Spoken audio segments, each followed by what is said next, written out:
So তিনি হচ্ছে San Francisco উপসাগরে হচ্ছে তার নৌকাটা নিয়ে গেল। অন স্যাটারডে আফটারনুন, এক শনিবার বিকালে, I sailed out too far, আমি আসলে সেই নৌকা বেয়ে সেল করে অনেক দূরে চলে গেলাম।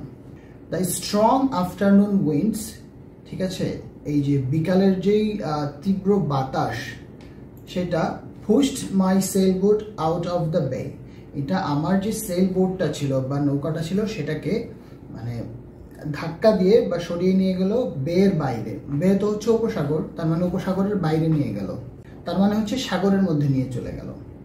Into the Pacific ocean, so সেখান থেকে কোথায় নিয়ে গেল? বের বাইরে, প্যাসিফিক ওশানের মধ্যে। দ্যাট নাইট, ওই রাত্রে, when I had lost all hope, যখন আমি সকল আশা হারিয়ে ফেলেছিলাম। দেখেন, when যখন, I had lost আমি হারিয়ে ফেলেছিলাম, all hope সকল আশা, এখানে কিন্তু past perfect tense এর একটা ব্যবহার আমরা দেখতে পাচ্ছি। কেন past perfect tense সেটা বোঝাচ্ছি।